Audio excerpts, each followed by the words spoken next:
Assalamualaikum warahmatullahi wabarakatuh. Baik, perkenalkan kami dari kelompok 5 yang beranggotakan 4 orang. Yang saya sendiri Arya Suryadi, dan samping kiri saya di samping kanan saya Wardi, dan di sebelah sana Wardiansyah. Nah, pada kesempatan kali ini kami akan menjelaskan artikel kami yang berjudul Dinamika Populasi Ekosistem Hutan Hujan Tropis pada Katak dan Ular. Nah, untuk yang pertama, mungkin kami akan menjelaskan terlebih dahulu judul kami, mengapa kami mengambil judul ini, latar belakang mengambil judul ini atau yang biasa disebut dengan pendahuluan. Nah, untuk materi kali ini akan dibawakan oleh Kak Wardiansyah. Kepadanya saya persilakan.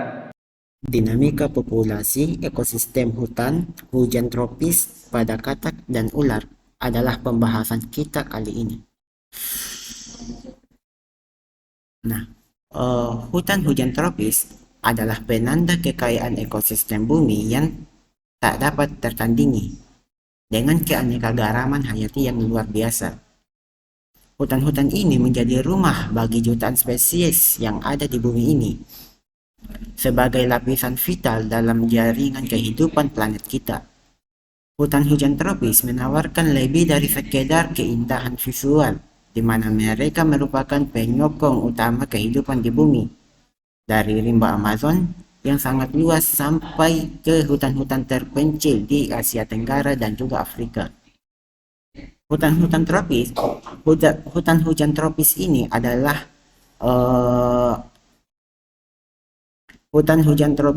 adalah katedral alam yang memukau. Mereka menggabungkan pohon-pohon raksasa, tanaman eksotis, binatang langka, dan mikroorganisme kecil yang merupakan sistem yang saling terkait dalam harmoni unik. Hutan hujan tropis menawarkan berbagai manfaat seperti mengatur iklim global yang menyerap karbon dioksida, menyediakan habitat bagi banyak spesies, serta memberikan sumber daya alam seperti kayu dan obat-obatan. Meskipun keberadaan mereka begitu krusial, ya, hutan hujan tropis ini menghadapi ancaman yang serius. Deforestasi, perubahan iklim, eksploitasi sumber daya alam, dan perubahan ilegal menjadi tantangan nyata yang mengancam kelestarian mereka. Sehingga keseimbangan antara pengembangan ekonomi dan konservasi hutan menjadi perjuangan krusial di era modern. Nah, hutan hujan tropis ini merupakan salah satu lingkungan yang beragam di planet kita ini. Ada berbagai macam spesies yang hidup di hutan hujan tropis ini. Salah satunya adalah reptil dan amfibi yang termasuk dalam kelompok Herpetofauna. Nah, di mana kata Herpeton ini berasal dari bahasa Yunani yang artinya binatang melata, yang dimana binatang melata ini merujuk pada ciri-ciri umum dari reptil dan amfibi, yang kebanyakan memiliki tubuh yang melata dan juga kulit yang lunak, ya, maksudnya badannya yang lunak. Nah, kedua kelompok ini memiliki beberapa kesamaan yang telah dimasukkan ke dalam kategori yang sama karena ciri-ciri sebagai menurut biologisnya tertentu merupakan secara evolusi dari karakteristik biologis mereka yang berbeda.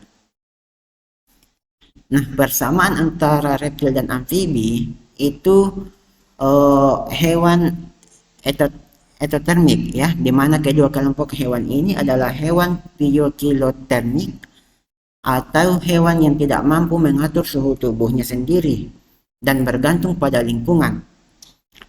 Nah, berkerabat meskipun tergolong dalam kategori yang berbeda, yaitu reptil dan amfibi, ini memiliki hubungan evolusi yang dekat, ya. Hidup di lingkungan yang mirip seperti di perairan, daratan, ataupun wilayah-wilayah yang lembab. Reptil atau amfibi itu dapat kita temukan mulai dari daratan rendah sampai daratan tinggi. Hutan hujan tropis adalah rumah bagi mereka, khususnya adalah ular. Ada beberapa ular yang ada hidup di darat, di pohon, di air, dan berbagai macam tempat lainnya. Dan mereka masing-masing beradaptasi sesuai dengan lingkungan hidup mereka. Ular ini terdapat di berbagai habitat, mulai dari ular terdapat di berbagai habitat di hutan hujan tropis seperti lautan, di kanopi, sungai, dan rawa-rawa. Beberapa spesies tertentu mungkin lebih terkait dengan lingkungan tertentu seperti ular pohon yang banyak ditemukan di kanopi hutan. Perubahan iklim dan deforestasi dapat mengganggu habitat ular. Hilangnya habitat juga dapat mempengaruhi ketersediaan makanan dan tempat berlindung bagi ular. Ular di hutan hujan tropis ini bisa aktif begitu baik apabila siang maupun malam, bergantung pada spesiesnya. Mereka bisa menjadi karnivora ataupun pemangsa. Bisa juga sebagai hewan kecil seperti mamalia, burung, atau hewan lain yang mereka bisa tangkap. Ya. Beberapa spesies ular itu memiliki strategi berburu yang sangat efisien. Mereka dapat menggunakan panca indera mereka untuk mendeteksi mangsa.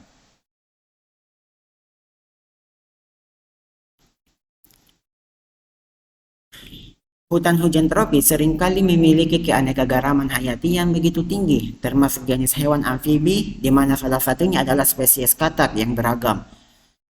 Sebagai spesies katak dapat hidup di berbagai lapisan hutan, seperti tanah, hingga di atas pohon, ya.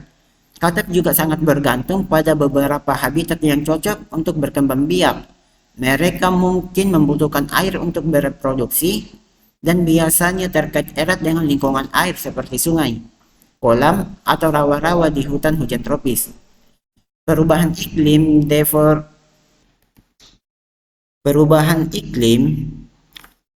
deforestasi, dan perubahan lingkungan dapat mengganggu habitat katak. Perubahan ini dapat mengurangi ketersediaan tempat hidup, sumber makanan, dan lain-lain. Katak pada umumnya memiliki siklus hidup yang melibatkan telur atau larva, dan juga dewasa. Siklus hidup mereka dapat terganggu oleh perubahan suhu atau pola hujan yang tidak biasa.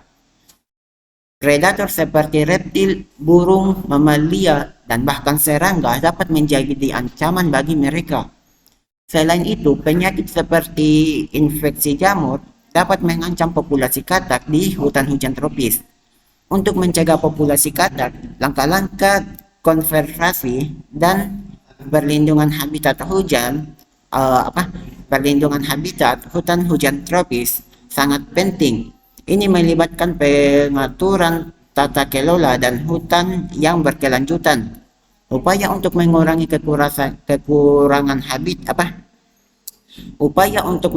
kerusakan habitat serta pemantulan terhadap populasi katak dan upaya restorasi habitat jika diperlukan.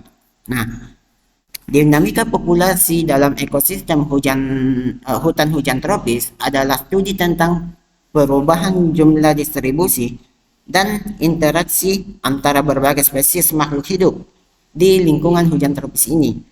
Ekosistem hutan hujan tropis sangat kompleks dengan keanekaragaman hayati yang tinggi, termasuk berbagai jenis tumbuhan, hewan, dan mikroorganisme. Karena hutan hujan tropis merupakan rumah bagi mereka yang saling bergantung satu sama lain dalam jaring-jaring makanan, interaksi ekologis lainnya. Nah, dinamika populasi melibatkan pemahaman tentang bagaimana spesies-spesies ini berevolusi, beradaptasi, serta saling berinteraksi untuk bertahan hidup. Berbagai faktor lingkungan seperti iklim, ketersediaan air, sumber daya makanan, dan struktur habitat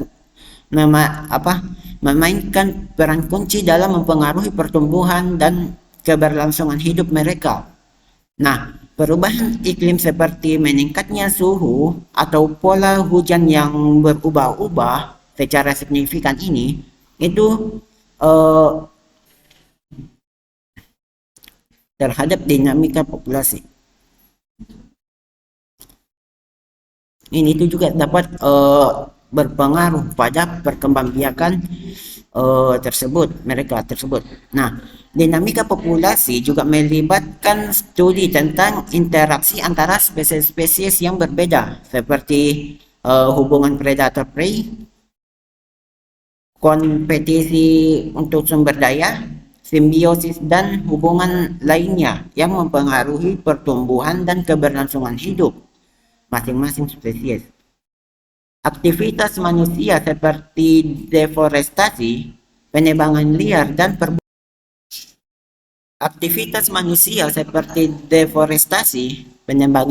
dan perburuan ilegal, serta perubahan penggunaan lahan secara besar-besaran itu juga mempengaruhi dinamika populasi dalam hutan. Perubahan ini juga dapat menyebabkan penurunan populasi, bahkan punahnya spesies serta ketidakseimbangan ekosistem yang dapat berdampak pada lingkungan masyarakat pada lingkungan hewan itu tersendiri. Nah, dalam penggunaan kesamaan diferensial untuk memodelkan dinamika populasi dalam ekosistem itu kita menggunakan konsep matematika untuk menggambarkan bagaimana jumlah individu dalam suatu spesies berubah seiring berjalannya waktu. Beberapa model umum itu meliputi model logistik, model predator-prey, dan model interaksi kompetisi antar spesies. Nah, model logistik itu menggambarkan tentang pertumbuhan populasi dengan pertimbangan kapasitas lingkungan.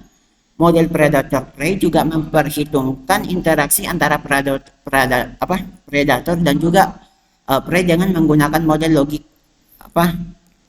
Locta-Volterra dan model interaksi. Nah, model interaksi kompetisi antar spesies itu menggambarkan persaingan antara dua spesies dalam lingkungan yang sama untuk sumber daya terbatas.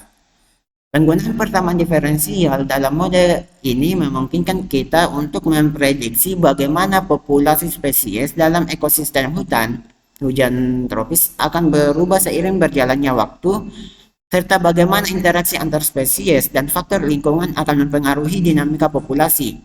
Pemodelan pertumbuhan hutan hujan tropis itu melibatkan faktor-faktor seperti regenerasi pohon, laju pertumbuhan, dan interaksi antar spesies tumbuhan.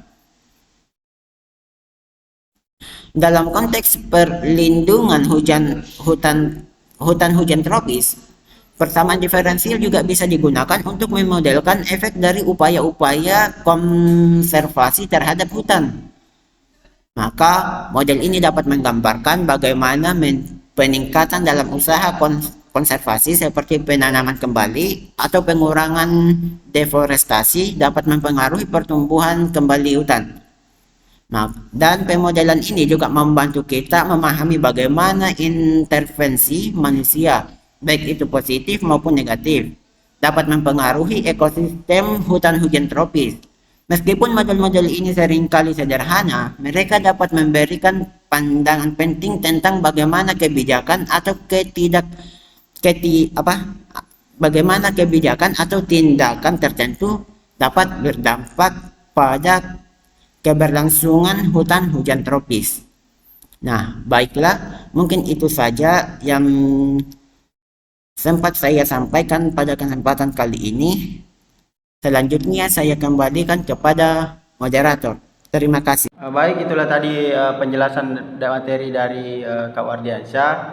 Untuk selanjutnya kita akan masuk ke materi metode penelitian yang kami ambil dan juga membahas sedikit tentang hasil dan pembahasan pada artikel kami ini. Untuk materi ini kami persilakan kepada Saudara Jumardi untuk melanjutkan materi dari Kak Wardiansyah tadi. Kepada Saudara Jumardi saya persilakan. Baik, kemudian kita masuk ke dalam metode. Nah, di sini kami ngambil metode yaitu metode kuantitatif. Nah, sedikit saya jelaskan bahwa penelitian ini menggunakan metode penelitian kuantitatif dalam ekologi dan studi isotop. Nah, dikatakan sebagai penelitian kuantitatif dalam ekologi, yaitu analisis statistik yang mendalam untuk memahami hubungan antara faktor-faktor lingkungan yang ada di sekitar atau yang ada di lingkungan hujan tropis. Nah,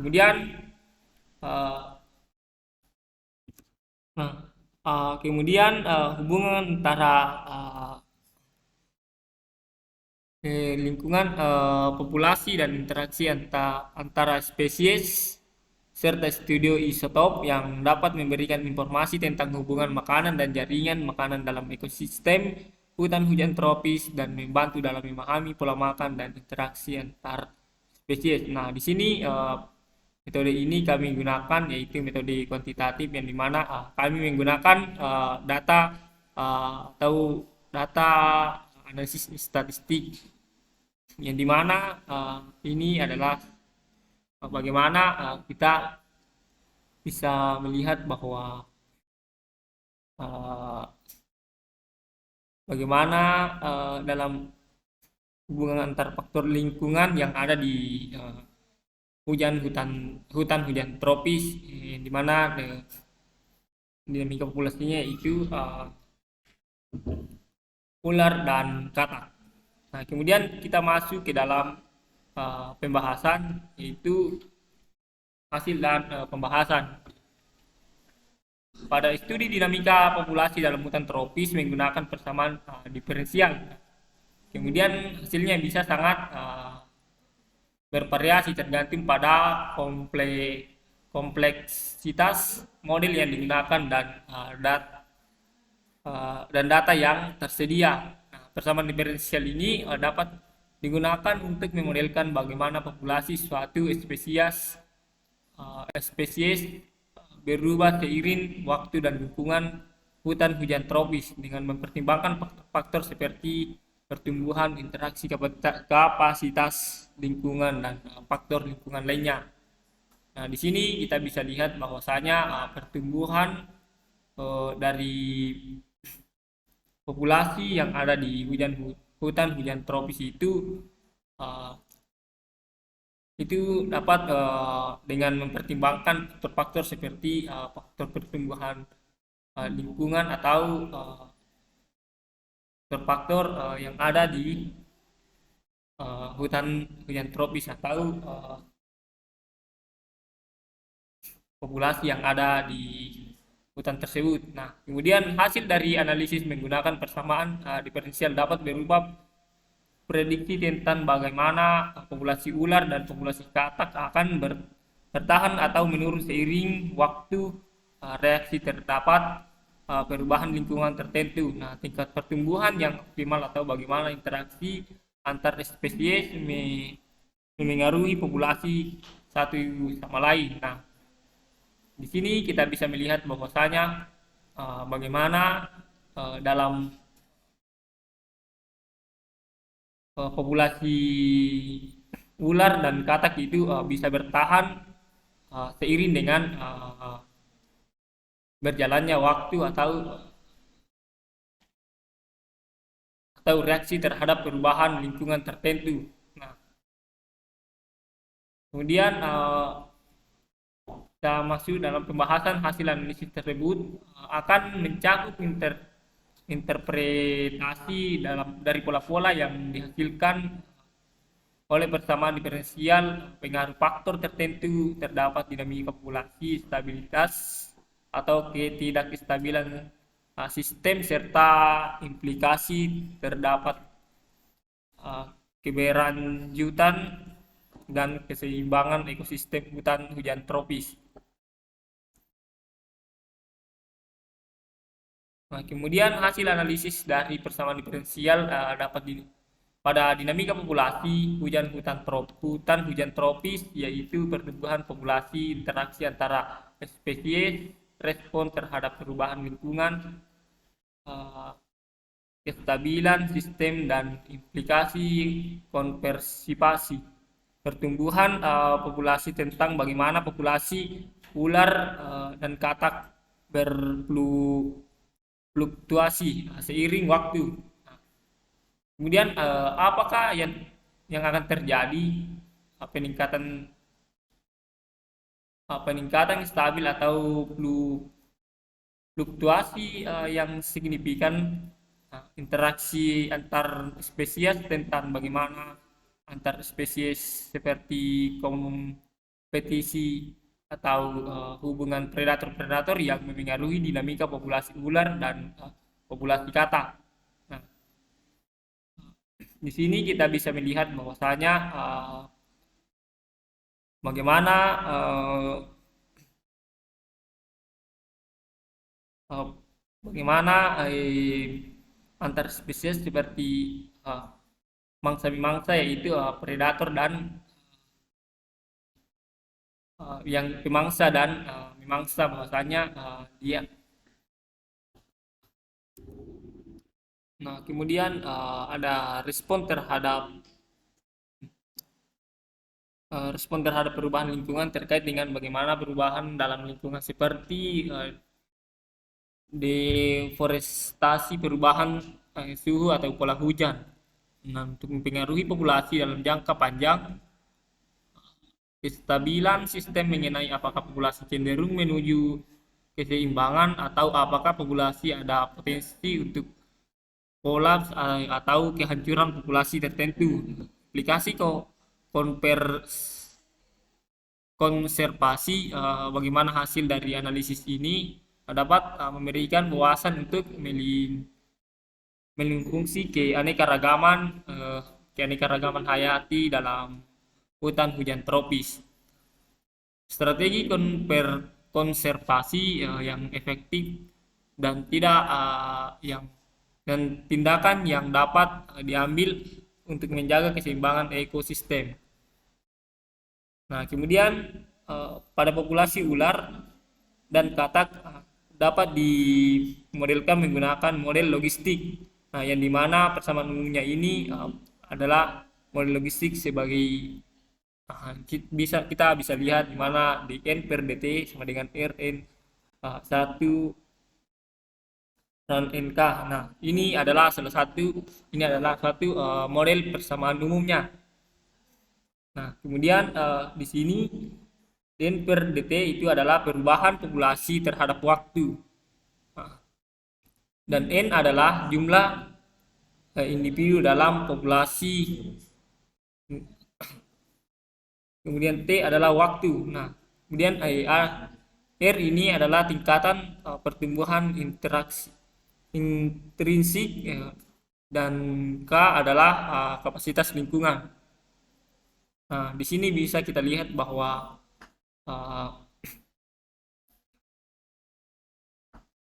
di sini bahwasanya kita bisa lihat ada beberapa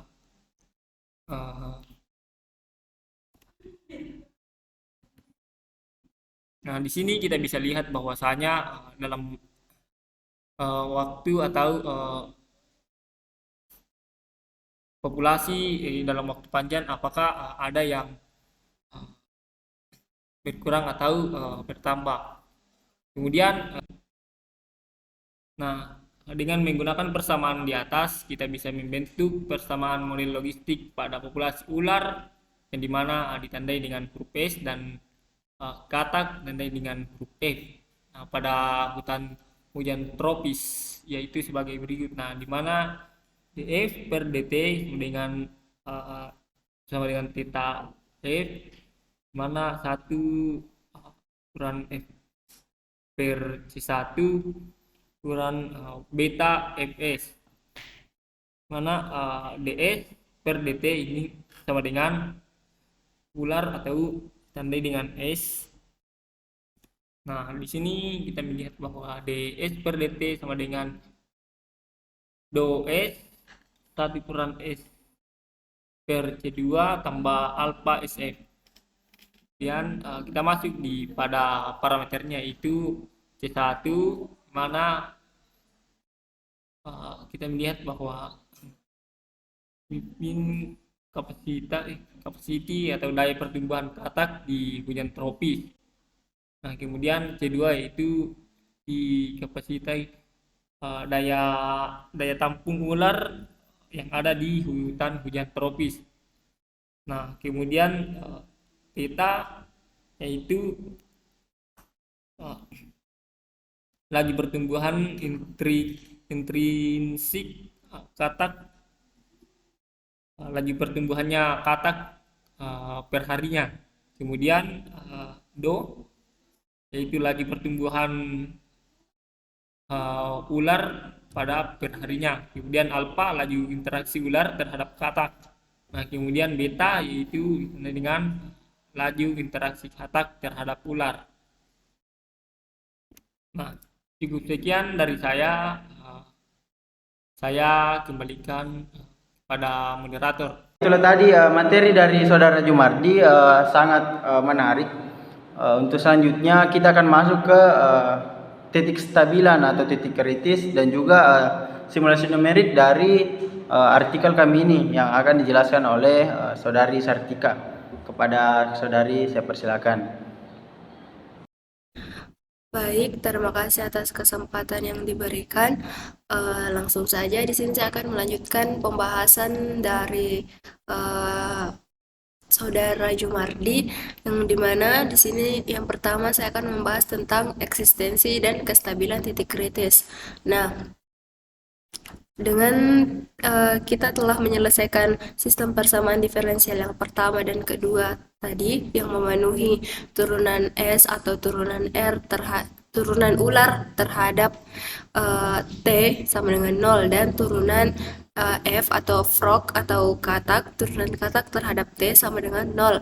Nah, maka di sini kita dapat memperoleh 4 buah titik kritis. Yang pertama yaitu titik kritis 1 sama dengan 0,0, titik kritis 2 sama dengan C1,0, dan titik kritis 3 sama dengan 0,C2, dan titik kritis yang keempat adalah C1 dikali do dalam kurung C2 dikali alfa ditambah theta per do dikali theta dikurang C1 dikali C2 dikali alfa dikali beta, koma C2 dikali theta dalam kurung C1 ditambah dengan do per do ditambah dengan theta, do dikali dengan theta kemudian dikurang dengan C1 dikali C2 dikali alfa dan dikali beta.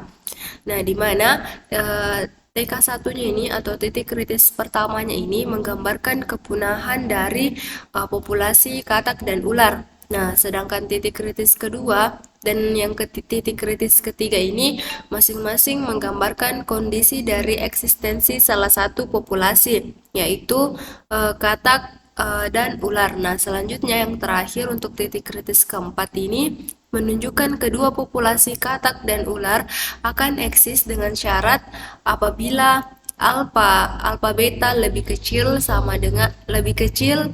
dari theta dikali do per C1, C2.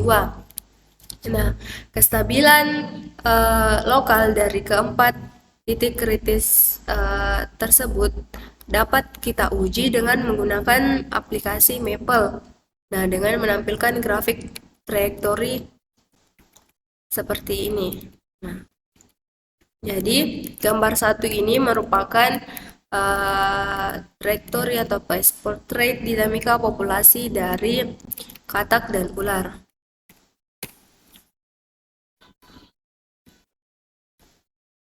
Nah,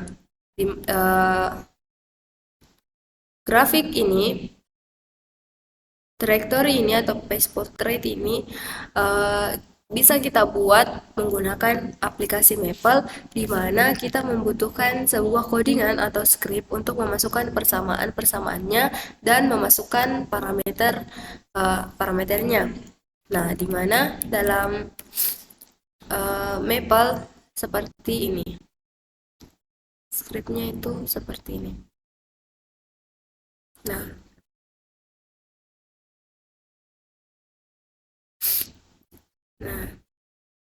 Nah, kemudian itulah tadi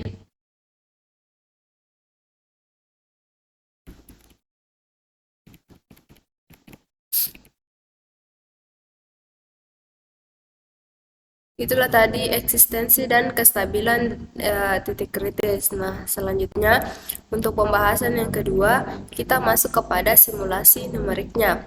Nah, di mana pada bagian simulasi numerik ini kita akan ditampilkan simulasi numerik dari model matematika populasi pada ekosistem hutan hujan tropis pada spesies katak atau frog atau F atau dan spesies ular atau snake ataupun S untuk mendukung hasil dari analitik. Nah, adapun hasil simulasi dengan menggunakan nilai awal yaitu F0, S0 di mana F adalah katak dan S adalah ular yaitu 2,3 dan nilai-nilai parameter pada tabel 1 yang di atas tadi yang telah dijelaskan oleh Jumardi itu dapat kita lihat pada gambar kedua, di mana gambar tersebut menunjukkan bahwa jumlah populasi katak terus meningkat hingga 1.500 hari dan akan menuju titik kritis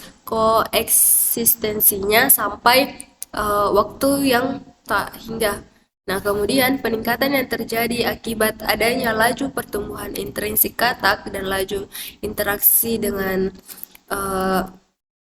ular yang memberikan kehidupan bagi katak. Nah, begitu pula yang terjadi pada populasi ular. Seiring dengan berjalannya waktu, populasi ular ini mengalami peningkatan yang signifikan selama 1.500 hari dan kemudian akan menuju titik kritis koeksistensinya sampai pada waktu tak hingga.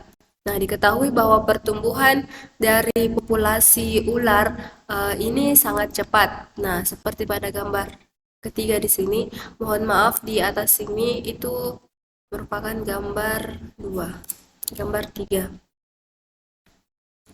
Nah, jadi yang berwarna biru ini merupakan ekosistem dari laju pertumbuhan dari katak. Kemudian yang berwarna merah ini adalah laju pertumbuhan dari ular. Sekian yang dapat saya sampaikan. Baik, itulah tadi materi dari Saudari Sartika yang mungkin sangat menarik. Kita bisa lihat di sana ada beberapa grafik. Nah, untuk kesimpulan dalam penelitian ini kami telah mengkonstruksi model dinamika populasi pada ekosistem hutan hujan tropis yang melibatkan katak dan ular. Dari model tersebut diperoleh 4 titik kritis yang dijelaskan tadi oleh Saudari Sartika. Yang dimana titik kritis koeksistensi ini merupakan salah satu titik kritis yang dijamin kestabilannya. Dan juga bisa kita lihat bahwa pemodelan matematika ini sangat menarik.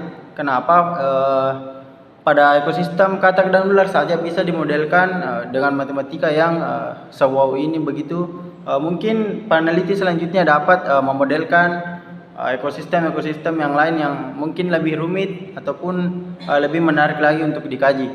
Mungkin cukup sekian dari saya sebagai moderator mundur diri. Baik, itulah tadi pembahasan artikel dari kelompok kami. Kurang dan lebihnya mohon dimaafkan. Wassalamualaikum warahmatullahi wabarakatuh.